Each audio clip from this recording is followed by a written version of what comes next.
ಪ್ರಶಾಂತ್ ಮೇಥಲ್ ಇದ್ದಾರೆ, senior advocate. Sir ನಮಸ್ಕಾರ, ಕಾರ್ಯಕ್ರಮಕ್ಕೆ ಸ್ವಾಗತ.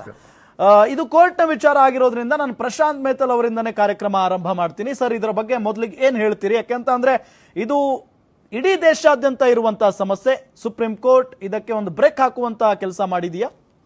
ನೋಡಿ, 2025 ತಮಿಳುನಾಡಲ್ಲಿ 2 ಲಕ್ಷ 4 ತಿಂಗಳಲ್ಲಿ 2 lakh around 2 lakhs dog bites ಏನೋ ಕೇಸ್ಗಳು ರಿಪೋರ್ಟ್ ಆಗಿದೆ. ರಾಜಸ್ಥಾನಲ್ಲಿ Ganganagar city alone 1084 cases register ಆಗಿದೆ. ಮತ್ತೆ ಕರ್ನಾಟಕದಲ್ಲಿ ವೆಲ್ಶ್ ಎಂಟರ್ಪ್ರನರ್ನ ಬೆಳಗ್ಗೆ ಒಂದು ವಾಕರ್ ಅನ್ನು ಮಾಡೋ ಟೈಮಲ್ಲಿ ಅಟ್ಯಾಕ್ ಮಾಡಿತ್ತು, ಯಾವುದು ಸ್ಟ್ರೇ ಡಾಗ್ಸ್. ಅದೇ ತರ ಕೇರಳದಲ್ಲಿ ಒಬ್ಬ ರಷ್ಯನ್ ಸಿಟಿಸನ್ ಅಟ್ಯಾಕ್ ಮಾಡಿದೆ. ಗೋವಾದಲ್ಲಿ ಮಲ್ಟಿಪಲ್ UK US ಸಿಟಿಸನ್ಸ್ನ ಅಟ್ಯಾಕ್ ಮಾಡಿದೆ. ಗುಜರಾತಲ್ಲಿ ಜಪಾನ್ ಒಬ್ಬ ಜಾಪನೀಸ್ ಸಿಟಿಸನ್ ನ ಅಟ್ಯಾಕ್ ಮಾಡಿದೆ. ಜರ್ಮನ್ ಸಿಟಿಸನ್ ಅಟ್ಯಾಕ್ ಮಾಡಿದೆ.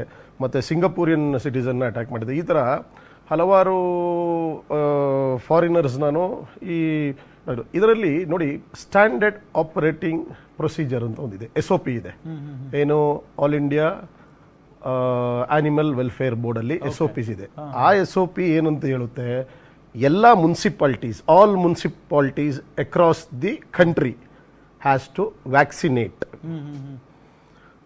ಸ್ಟೆರಿಲೈಸ್, ವ್ಯಾಕ್ಸಿನೇಟ್ ಅಂಡ್ ಇದು ಏನೋ ಇಲ್ಲೀಗಲ್ ರೀಲೊಕೇಟಿಂಗ್ ಮಾಡಬಾರ್ದು.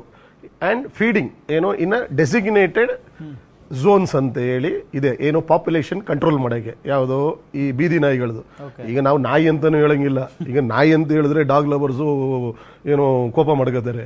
ಯಾಕಂದ್ರೆ ಯಾರ್ದಾರು ನೀವು ಮನೆಗೆ ಹೋದ್ರೆ ಅದಕ್ಕೆ ಫಿಲಿಪ್ಪು ಇಲ್ಲ ಟೈಸನ್ನು ಇಲ್ಲ ಬೈಸನ್ನು ಅಂತ ಹೆಸರಿಟ್ಟಿರ್ತಾರೆ. ನಾವು ಅದನ್ನ ನಾಯಿ ಅಂತಾನು ಹೇಳಕ್ಕಾಗಲ್ಲ. ಆ ಪರಿಸ್ಥಿತಿ ಆಗಿದೆ, ಕೋಪ ಬಂದ್ಬಿಡ್ತಿದೆ. ನೀವು ಬೆಂಗಳೂರಲ್ಲಿ ಸುಮಾರು ಜನ ನೋಡ್ಬೋದು, ಏನು ಈ ಐಫೈ ಹೆಣ್ಮಕ್ಳೆಲ್ಲ ನೀವು ನೋಡ್ಬೋದು ಮನೇಲಿ. ಅವ್ರು ಸ್ವಂತ ಮಗುನ ಕೆಲ್ಸದವ್ರು ಕರ್ಕೊಂಡು ಹೋಗ್ತಾರೆ ವಾಕಿಂಗ್ಗೆ, ಪಾರ್ಕ್ಗೆ. ಇವರು ನಾಯಿನ ಕರ್ಕೊಂಡು ಹೋಗೋದು, ನಾಯಿಗಳನ್ನ ಹಿಡ್ಕೊಂಡು ಹೋಗೋದು. ಅದನ್ನ ಈಗ ಒಂದು ಫ್ಯಾಮಿಲಿ ಮೆಂಬರ್ ತರ ಏನೋ ನೋಡೋದು. ಅಲ್ಲ, ಐ ಆಮ್ ನಾಟ್ ಡಿನೈಯಿಂಗ್, ನಾನು ಅದಕ್ಕೆ ಅಪೋಸ್ ಇಲ್ಲ. ಯಾಕೆಂದ್ರೆ it's a constitutional duty to show compassion towards the animals, and it is a legal right to feed the animals in a designated feeding zone. ಅಂದ್ರೆ the dog is the faithful animal ಅಂತಾರೆ. ಏನೋ ತುಂಬಾ ನಿಯತ್ತಾದ ಈ ಜಗತ್ತಲ್ಲಿ ಪ್ರಾಣಿಗಳಲ್ಲಿ ನಾಯಿ ಅಂತ ಹೇಳ್ತಾರಲ್ಲ, ಅದು 100% ತಪ್ಪೋದು. ಅದ್ ನಾನು ಹೇಳ್ತಾ ಇಲ್ಲ, ಯಾರೋ ಒಬ್ರು ಜ್ಞಾನಿ ಹೇಳಿದ್ನ ಓದಿದೀನಿ, ಕೇಳಿದೀನಿ. ಈ ಪ್ರಪಂಚದಲ್ಲೇ ನಿಯತ್ತಿಲ್ದಿರೋದು ಏನೋ ಪ್ರಾಣಿ ಅಂದ್ರೆ ಅದು ನಾಯಿನೇ. Dog is un unfaithful animal. ಹೇಳ್ತೀನಿ ಕೇಳಿ, ಅದನ್ನ ತಿರ್ಚ್ ಬರ್ದ್ಬಿಟ್ಟವ್ರೆ. ಹಳೆಬ್ರು ಬರ್ದಿರೋದ್ನ ತಿರ್ಚ್ ಬರ್ದಿದ್ದಾರೆ. ನಾಯಿ ನಿಯತ್ತೆ ಇಲ್ಲ ಅಂತ ಹೇಳ್ತೀವಿ. ನಿಯತ್ತಿಲ್ದಿರೋ ಪ್ರಾಣಿ ಅಂದ್ರೆ ಈ ಪ್ರಪಂಚದಲ್ಲಿ ನಾಯಿನೇ. ಏನಂತ ಹೇಳ್ತೀನಿ ನಾನು ಹೆಂಗೆ ಅಂತ. ನೀವು ಯಾವುದೇ ಒಂದು ನಾಯಿ ಊಟ ಮಾಡ್ಬೇಕಾದ್ರೆ ನೋಡಿ, ಅಬ್ಸರ್ವ್ ಮಾಡಿ. ಈಗ ಕಾಗೆ ನೋಡಿ, ಬೇರೆ ಕಾಗೆಗಳನ್ನ ಕರೀತವೆ, ಜೊತೆಯಲ್ಲಿ ಊಟ ಮಾಡ್ತವೆ. ಬೆಕ್ಕು ನೋಡಿ, ನೀವು ಬೇರೆ ಎಲ್ಲಾ ಪಕ್ಷಿಗಳು ನೋಡಿ, ಆಯ್ತಾ, ಹಸು ನೋಡಿ, ಎಮ್ಮೆ ನೋಡಿ, ಕುರಿ ನೋಡಿ, ಏನೋ ಎಲ್ಲಾನು ಒಟ್ಟಿಗೆ ಊಟ ಮಾಡ್ತವೆ. ನಾಯಿ ಮಾತ್ರ ಊಟ ಮಾಡ್ಬೇಕಾದ್ರೆ ನಾಯಿಗೆ ಊಟ ಹಾಕಿ ನೋಡಿ, ಅದ್ರ ಸ್ವಂತ ಮಕ್ಕಳು ಬಂದ್ರು ಗರ್ರ ಅನ್ನುತ್ತೆ, ಊಟ ಮಾಡಕ್ ಬಿಡಲ್ಲ. ಆಯ್ತಾ, ಸರಿ, ನಾಯಿಗೆ ನೀವು ಊಟ ಹಾಕ್ಬಿಟ್ಟು ಅದ್ರ ಬಾಯಿ ಹತ್ರಕ್ಕೆ ಕೈ ಇಡಿ, ಅದ್ ನಿಮ್ಗೆ ಕಚ್ಚಲ್ವ ಅಂತ ಕೇಳಿ. ಎಷ್ಟೋ ಇಶ್ಯೂಸ್ ಇದೆ. ಓನರ್ ಏನೇ ಊಟ ಮಾಡೋ ನಾಯಿ ಕೈ ಹಿಂಗಿಟ್ರೆ ಕಚ್ಚಿರೋದಿದೆ. ಆಯ್ತಾ. ಮತ್ತೆ ಇನ್ನೊಂದು, ಪಕ್ಕದ ಮನೆಯವರು 4 ದಿನ ಅವ್ರಿಗೆ ಪಕ್ಕದ ಮನೆಯವ್ರಿಗೆ ನೇಬರ್ಗೆ ಊಟ ಮಾಡ್ಸಕ್ ಕೊಡಿ. ನೀವು ಆ ನಿಯತ್ತು ಅಲ್ಲಿಗೆ ಹೋಗುತ್ತೆ, ನಿಮಗ್ ಬರಲ್ಲ. ನೀವೀಗ ಯಾರು ಊಟ ಆಗ್ತಾ ಇದಾರೆ ಅವ್ರಿಗೆ ನಿಯತ್ ಅಷ್ಟೇನೆ. ಈ ಪ್ರಪಂಚದಲ್ಲಿ ನಿಯತ್ತಿಲ್ಲ ಅಂದ್ರೆ ನಾಯಿ ಒಂದಕ್ಕೇನೆ. ಏನು, ಈ ಎಕ್ಸಾಂಪಲ್ಸ್ ನ ಇನ್ನೊಂದ್ಸತಿ ಯೋಚನೆ ಮಾಡಿ ನೋಡಿ. ಆಗ ಬರ್ದಿರೋರು ಯಾರೋ ತಿರ್ಚಿ ಬರ್ದ್ಬಿಟ್ಟವ್ರೆ. ಏನಂತ ಹೇಳಿ, ಪ್ರಪಂಚದಲ್ಲೇ ನಿಯತ್ತಿಲ್ದಿರೋದು ನಾಯಿಗೇನೆ. ನಿಮ್ಮ ವಿರುದ್ಧ ಪ್ರತಿಭಟನೆಗಳಾಗ್ತವೆ ಸರ್. ಪ್ರತಿಭಟನೆ ಅಲ್ಲ, ಇರೋ ವಿಚಾರನೆ ಇದು ಎಲ್ಲ. ನಾನು ಹೇಳ್ತಾ ಇಲ್ಲ, ಇದನ್ನ ಓದಿರೋದು ಒಬ್ಬ ಜ್ಞಾನಿ ಹೇಳಿರೋದು ಇದು, ಈ ವಿಚಾರನ. ಆಯ್ತಾ. ಇದೆಲ್ಲ ನೀವು ಅಬ್ಸರ್ವ್ ಮಾಡಿ ನೋಡಿ. ನಾಯಿ ಲಕ್ಷಣಗಳಲ್ಲಿ ಏನು, ಸ್ವಂತ ಮಕ್ಕಳಿಗೇನೆ, ಸ್ವಂತ ಉಡಿಸಿರೋ ಮಕ್ಕಳಿಗೆ ಊಟ ಏನು ಹಂಚ್ಕೊಂಡು ತಿಂದಿರೋ ನಾಯಿ ನಿಮ್ಗೆ ಹೆಂಗಪ್ಪ ನಿಯತ್ತಾಗಿರ್ತದೆ?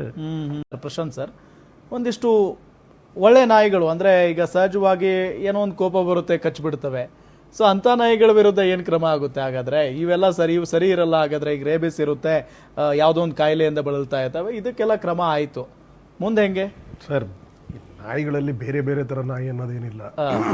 ನಾಯಿ ಕಚ್ಚಿದ್ರೆ ಓನರ್, ಪೆಟ್ ಓನರ್ ನೆಗ್ಲಿಜೆಂಟ್ಲಿ ಆ ಲೀಶ್ನ ಏನೋ ಕಂಟ್ರೋಲ್ ತಪ್ಪಿದ್ರೆ ಸೆಕ್ಷನ್ 291 ಆಫ್ ದಿ ಭಾರತೀಯ ನ್ಯಾಯ ಸಂಹಿತ ಅದರಲ್ಲಿ FIR ಫೈಲ್ ಆಗುತ್ತೆ. ಆ ಸೆಕ್ಷನ್ 291 ಆಫ್ BNS ನ ಇನ್ವೋಕ್ ಮಾಡ್ತಾರೆ. ಅದಕ್ಕೆ 6 months ಇಂಪ್ರಿಸನ್ಮೆಂಟ್ ಇದೆ ಅಂಡ್ 5,000 ಫೈನ್ ಇದೆ. ಮತ್ತೆ in the law of torts civil suit file ಮಾಡ್ತಾರೆ. Civil suit for the damages, ಯಾವುದೋ ಮೆಡಿಕಲ್ ಎಕ್ಸ್ಪೆನ್ಸಸ್, ಮತ್ತೆ ಈ ಲೈಫ್ ಲಾಂಗ್ ಟ್ರೀಟ್ಮೆಂಟ್ ಅಂತ ಯಾವ್ದೋ ರೇಬೀಸ್ ಆ ಥರದ್ದು ಏನೋ ಲೈಫ್ ಲಾಂಗ್ ಟ್ರೀಟ್ಮೆಂಟ್ ಇದ್ರೆ ಲೈಫ್ ಲಾಂಗ್ ಟ್ರೀಟ್ಮೆಂಟ್ ಏನೋ ಕಾಂಪನ್ಸೇಷನ್ ನ ಕ್ಲೇಮ್ ಮಾಡ್ತಾರೆ. ಮತ್ತೆ ಇನ್ ಕೇಸ್ ಈ ಅಟ್ಯಾಕ್ ಮಾಡಿರೋ ಈ ನಾಯಿ ಏನಾದ್ರು ಪ್ರೀವಿಯಸ್ಲಿ ಅದಕ್ಕೆ ಹಿಸ್ಟ್ರಿ ಇದ್ರೆ, ಅದಕ್ಕೆ ಹಿಸ್ಟ್ರಿ ಇನ್ನೊಂದು FIR ಇದು ಕಚ್ಚಿರೋ ಹಿಸ್ಟ್ರಿ ಇದ್ರೆ ಅವಾಗ ಗ್ರೀವಿಯಸ್ ಹರ್ಟ್ ಇಂಪ್ಲಿಕೇಟ್ ಮಾಡ್ತಾರೆ. ಯಾವುದು ಸ್ಟ್ರಾಂಗ್ ಸೆಕ್ಷನ್ ಗ್ರೀವಿಯಸ್ ಡೇಂಜರ್ ಏನೋ ಎಂಡೇಂಜರಿಂಗ್ ಹ್ಯೂಮನ್ ಲೈಫ್, ಗ್ರೀವಿಯಸ್ ಹರ್ಟ್ ನ ಇದ್ ಮಾಡ್ತಾರೆ, ಏನೋ ಇನ್ವೋಕ್ ಮಾಡ್ತಾರೆ. ಸೊ ಅದರಿಂದಾಗಿ